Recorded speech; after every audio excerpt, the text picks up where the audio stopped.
Today we're going to first review simplifying trig expressions. This is what we covered yesterday, and this is our first problem. So a lot of you guys already got started on this warm-up. However, the hint was to change everything into terms of sines and cosines. So the first one can stay exactly the same. It's already in terms of sine. How did you guys rewrite secant? 1 over cosine, and it has to be squared since the secant squared. And then this is over the tangent, which you wrote as sine over cosine. Okay, now remember, whenever you're dividing fractions, this one will stay the same. And then you're going to flip the second one. So that means cosine is now in the numerator and sine is in the denominator. And this is being added to the 1 over sine squared. I'm going to pause here and let you guys continue. All right, so these are being multiplied. They're being multiplied, so that means you can cancel out. So this is still the same, 1 over sine squared, plus you're left with 1 over sine squared. Now, when you're adding fractions, your denominator stays exactly the same. You just copy it down. And you add the numerators. So 1 plus 1, you get 2. Now, you need to use the reciprocal identity, which says cosecant can be written as 1 over sine. And that's what we have. We have something over sine. So you can write this as 2, and then the sine can be written as cosecant. Whenever sine is in the denominator, you can put it in the numerator as cosecant. Okay? That's that reciprocal identity. Let's go over this next one. Guys, go ahead and try it. It's already in terms of sine. When you're adding fractions, what do you need? Exactly, a common denominator. So make sure you do that, and then the rest is algebra. To get the denominators the same, this denominator needs a 1 plus sign. And whatever you do to the bottom, you have to do to the top. Now, to make this denominator match this side, you need a 1 minus sign. And whatever you do to the denominator, you have to do to the numerator. Okay, so this is what you have. Now, when you add fractions, your denominator stays the same. So it'll be 1 plus sine x and 1 minus sine x. That's what your denominators are. It just stays the same. And then you add the numerators.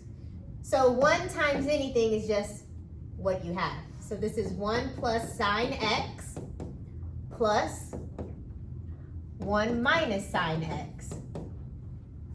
I'll let you guys continue with the algebra. Okay, so in the numerator, the sign and the negative sign cancel out, and 1 plus 1 is 2. So you get 2 right here.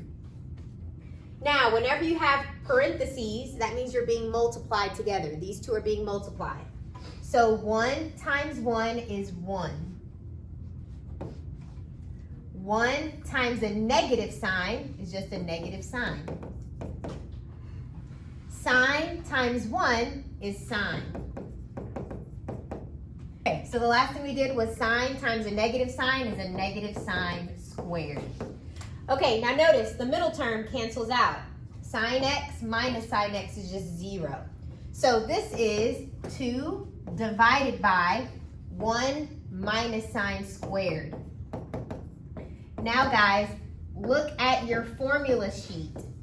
What can you replace 1 minus sine squared with? Cosine squared. Exactly, cosine squared. So this is equal to 2 over cosine squared x. Now, let's not leave this as a fraction. Remember, secant can be written as 1 over cosine, or if you square it, you can write it like this. So you have a cosine squared in the denominator, you can write it as secant. So this is equal to 2 secant squared x. That is your answer. That was simplifying the trig equations. Now we're going to be solving the trig equations. So here's our first example. First, to get sine by itself, I'm going to divide both sides by 2. I'm left with sine squared x is equal to 1/2. Do you guys remember how to get rid of a squared? A square root. So I'm going to square root both sides. The square root cancels out with this squared. So I am left with sine x equals, the square root of 1 is just 1, and the square root of 2, that's going to give me a long number with a whole bunch of decimals. So we'll just keep it like that. Now remember, you don't want to leave square roots in the denominator. We have to rationalize it. So what you do is multiply by square root of 2, multiply by square root of 2 in both the numerator and the denominator. So in the numerator, 1 times square root of 2 is just square root of 2. Square root of 2 times square root of 2 is just 2. Whenever you have 2 square roots being multiplied, it's just whatever is inside.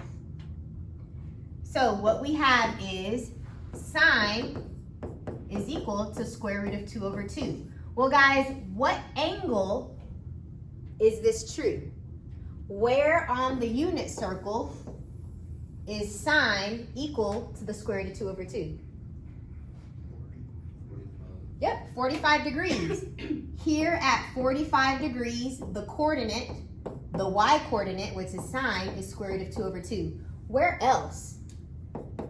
It's at 45 degrees, and what's the other degree? 135. Yep, 135 over here. So this is at 135 degrees. This is also the y value square root of 2 over 2. So you have two answers.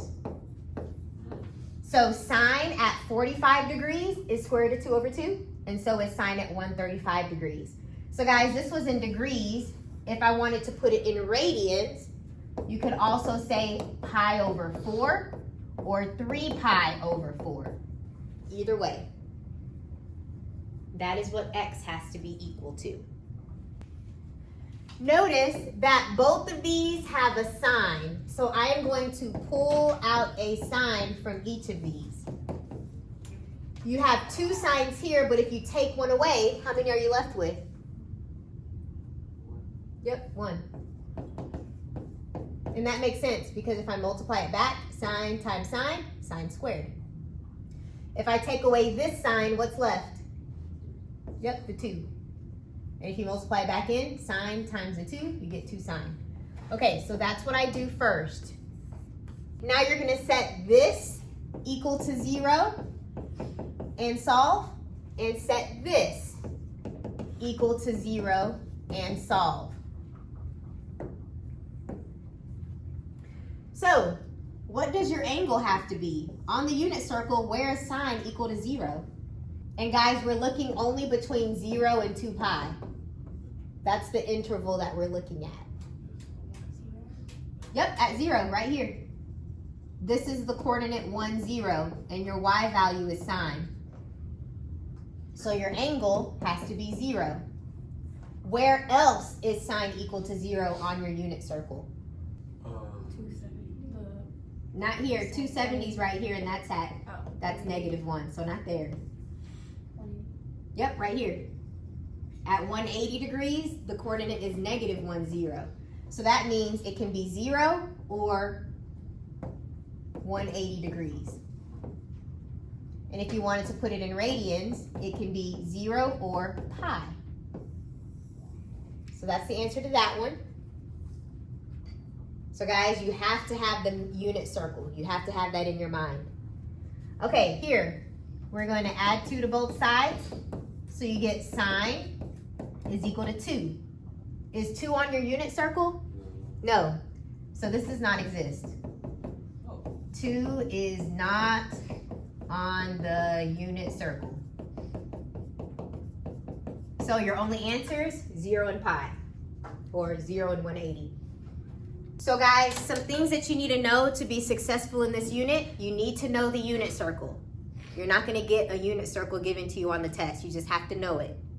Also, you need to remember how to factor. You did this a lot last year in Algebra 2. So we're going to go over these basic algebra, these basic factoring problems. I feel like y'all can do these on your own, so I'm going to give you guys about 3 minutes to try these, and then we'll go over it. Okay, so to factor this one, since your coefficient is 1, all you need to do is go straight to your factors. So two numbers that multiply to -6 but add to 5 are -6 and a +1. -6 times 1 is -6, and if you add them, you'll get -5. So these are your factors. If you want to solve it, you set this equal to 0 and set this factor equal to 0. So you'll get x is equal to 6 and x is equal to -1. So these are your answers, these are your factors. Okay, let's move on to the second case of factoring. Notice, your coefficient is not 1 this time. If this leading coefficient is not 1, you're gonna have to do a lot more stuff. You have to multiply 6 and -4 to get -24. So what are two numbers that multiply to -24 but add to -5?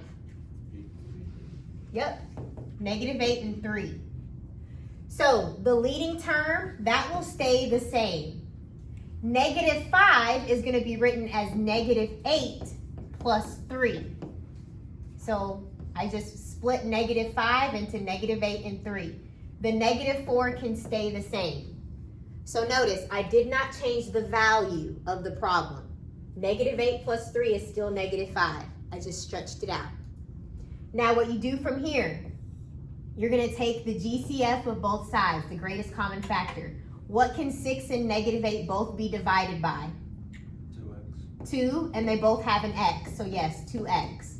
So 2x will be on the outside, and let's simplify this. 6 divided by 2 is 3, and you're left with an x.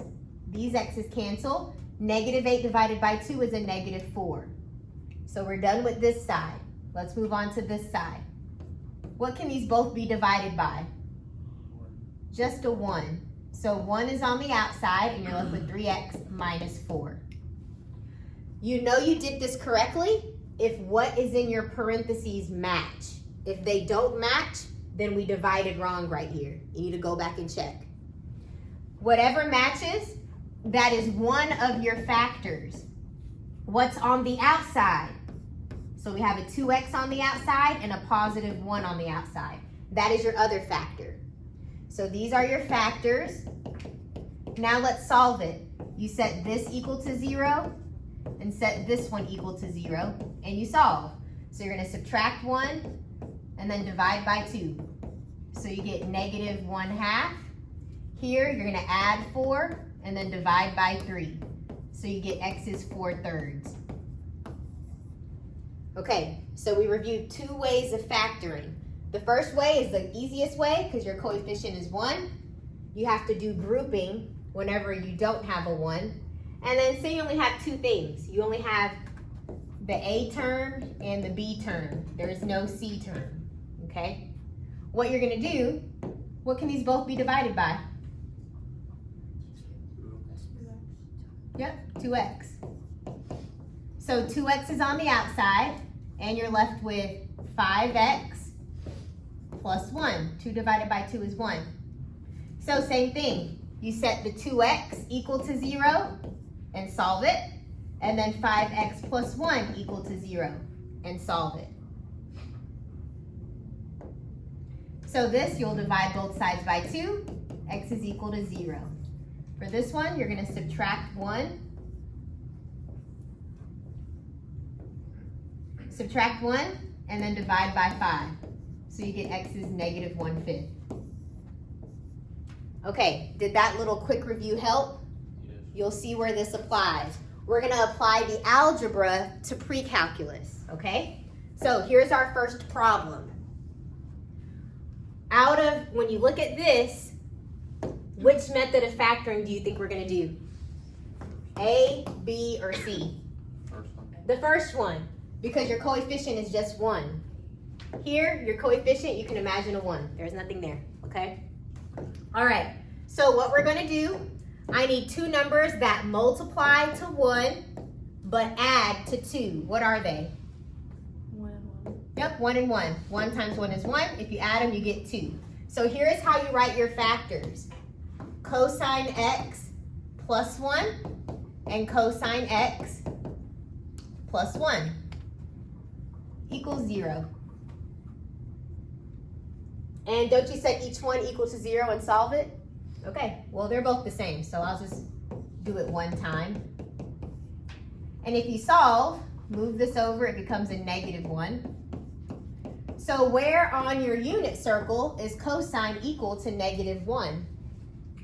Right here. This is the coordinate -1, 0. Where is that? Yep, 180 degrees, or what? Pi. There we go. All right, so x is equal to 180 degrees, or pi. So guys, one thing we need to do this weekend is review that unit circle. It will really help you. Before we start, we have to replace this with an identity, because we need it to be all in signs. So I have 1 minus 2 sine x plus, what can this be replaced with? Sine squared. Exactly, sine squared. That's one of your Pythagorean identities. Is this in the correct order? No. What should come first? Sine squared. Yep. Next.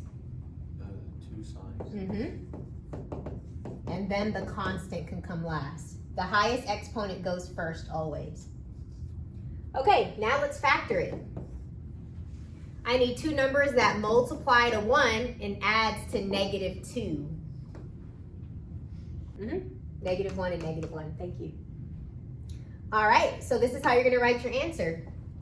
Sine x minus 1 and sine x minus 1. Set it equal to 0 and solve. You'll have to think about the unit circle. You should have added 1 to both sides, so you get sine x equals 1. On your unit circle, sine is 1 right here. This is the point 0, 1, and sine is always the y value. So this is at 90 degrees, or you could call it pi over 2. So x is equal to 90 degrees, because sine at 90 degrees is equal to 1. Or you can say pi over 2. So that is your answer. So guys, your leading coefficient is a 4 this time. So you cannot go straight to your factors. You can't do that. This is category B. You're gonna have to do grouping. You're gonna have to expand this. So what you do is 4 times 1 is 4, and you want them to add to -4. What two numbers did you get? -2 and -2. Yes, -2 and -2. So you're gonna write this, copy it down. That does not change. The first term does not change. You're gonna write -4 as -2 and -2. Because if you combine it, you get -4 cosine x. And the +1 stays the same. You split it down the middle.